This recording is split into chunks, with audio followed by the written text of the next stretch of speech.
कराची की रगों में दौड़ता हुआ खून या बिल्डर की आंखों में चमकता हुआ सोना। हम बात कर रहे हैं कराची की सबसे नई आबादी स्कीम 33 की। एक ऐसी जगह जहां मिट्टी नहीं सोना बिकता है।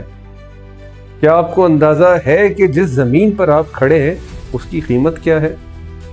तो सुनिए, स्कीम 33 में 1 एकड़ जमीन की कीमत 50 से 75 करोड़ रुपए तक हो चुकी है। और अगर बात करें 1000 गज के कमर्शियल प्लॉट की तो कीमत 60 करोड़ रुपए से शुरू होकर 120 करोड़ रुपए तक जा सकती है। जहां इतना पैसा होता है वहां शुरू होता है साजिशों का जाल।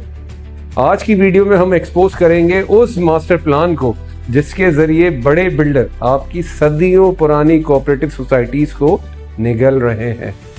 पहला कदम इसमें क्या होता है? मैनेजमेंट पर कब्जा करना।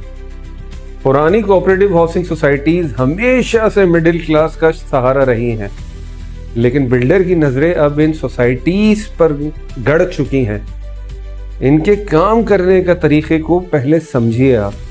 पहला इनका तरीके वारदात होता है शैडो मैनेजमेंट। बिल्डर कभी भी डायरेक्ट कब्जा नहीं करेगा। आपसे पहले सोसाइटी के इलेक्शन में अपने बंदे खड़े करते हैं या मौजूदा मैनेजमेंट को खरीद लेते हैं। जब मैनेजमेंट इनकी मुट्ठी में आ जाती है तो शुरू होता है असली खेल। दूसरा इनका तरीके वारदात है प्लॉट कैंसिलेशन। मैनेजमेंट में आते ही ये पुराने रिकॉर्ड्स खोलते हैं, जरा सी टेक्निकल गलती निकाल कर या नॉन पेमेंट का बहाना बनाकर बरसों पुराने प्लॉट कैंसिल कर दिए जाते हैं। अच्छा, अब आते हैं एमिनिटी प्लॉट की तरफ। एमिनिटी प्लॉट में जो ये लोग स्कैम करते हैं, एक सोसाइटी में रहने के लिए आपको क्या चाहिए होता है? स्कूल, कॉलेज, हॉस्पिटल, पार्क और मस्जिद। इन्हें कहते हैं एमिनिटी प्लॉट्स। पहले ये माफिया क्या करता था, ये लेआउट प्लान ही रिवाइज करवा देते थे। जहां स्कूल बनना था वहां कमर्शियल प्लाजा खड़े कर देते थे। लेकिन फिर आए सुप्रीम कोर्ट। सुप्रीम कोर्ट के 2019 के ऑर्डर के बाद अब लेआउट प्लान चेंज करना नामुमकिन हो गया। लेकिन अब इनकी नई स्ट्रेटेजी क्या है? अब ये प्लान चेंज नहीं करते बल्कि इन एमिनिटी प्लॉट्स को ही कैंसिल करवा देते हैं। पिछले 2 साल से एक नया और अनोखा खतरनाक ट्रेंड शुरू हुआ है।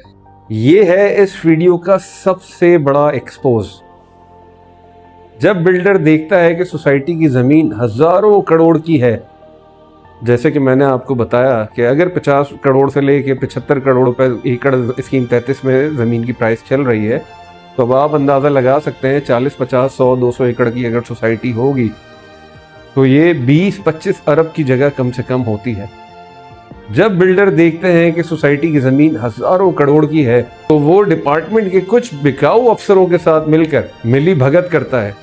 सिर्फ 4 से 5 करोड़ रुपए देकर पूरी की पूरी कोऑपरेटिव सोसाइटी को प्राइवेट लिमिटेड कंपनी में कन्वर्ट करवा देता है और खुद डायरेक्टर बन जाता है।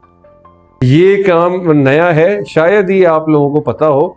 फिर बिल्डर खुद इसका डायरेक्टर बन जाता है। अब वो सिर्फ मैनेजमेंट में नहीं बल्कि उस पूरी जमीन का मालिक बन गया।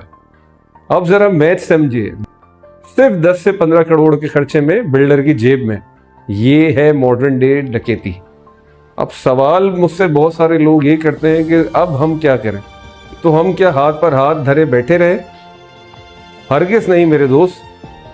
अगर आप स्कीम 33 में इन्वेस्ट करना चाहते हैं या वहां आपका प्लॉट ऑलरेडी मौजूद है तो ये बात नोट कर लें। हमेशा कोशिश करें कि सन 2000 से पहले की अलॉटमेंट वाला प्लॉट लें, लीज प्लॉट लें। ट्रांसफर प्लॉट से बिल्कुल गुरेज करें। उनका रिकॉर्ड ज्यादा ट्रांसपेरेंट और सिक्योर होता है। सिर्फ एक जगह से नहीं बल्कि registrar, Sindh building control authority और सोसाइटी ऑफिस तीनों जगह से डबल वेरीफाई करें। सबसे जरूरी बात, अब अपने प्लॉट को खाली ना छोड़ें, बाउंड्री वॉल बनाएं और जितनी जल्दी मुमकिन हो सके कंस्ट्रक्शन शुरू करें। ऑक्यूपाइड प्लॉट पर कब्जा करना या उसे कैंसिल करना बिल्डर के लिए थोड़ा मुश्किल होता है। अगर आपकी सोसाइटी की मैनेजमेंट बदल रही है तो सवाल उठाएं, देखें कि वो किसी बिल्डर के एजेंट तो नहीं। और आपकी इंफॉर्मेशन के लिए मैं आपको बता दूं, आपके पास भी उतना ही राइट है जितना कि उस मैनेजमेंट के पास है। आप भी इलेक्शन में खड़े हो सकते हैं। अपनी कमेटी बनाएं, 15-20 मेंबरान से रब्ता करें और अपनी कमेटी बना के इलेक्शन करवाएं और उसमें शामिल हो। आपका पूरा कानूनी राइट है ऑडिट रिपोर्ट मांगने का, बायलॉज मांगने का, वो मांगे और सोसाइटी के एक्सपेंस शीट मांगे। स्कीम 33 कराची का मुस्तकबिल है, लेकिन ये मुस्तकबिल सिर्फ चंद बिल्डर की हिरस का शिकार हो रहा है। आपकी मेहनत की कमाई, आपके बच्चों का मुस्तकबिल, ये सब खतरे में है अगर आप बेदार नहीं हुए तो। इस वीडियो को ज़्यादा से ज़्यादा शेयर करें ताकि हर वो शख्स जिसने स्कीम 33 में प्लॉट लिया है वो होशियार हो जाए और अपनी इन्वेस्टमेंट का ख़ास ख्याल रखें। ज़मीन आपकी है तो फैसला भी आपका होना चाहिए।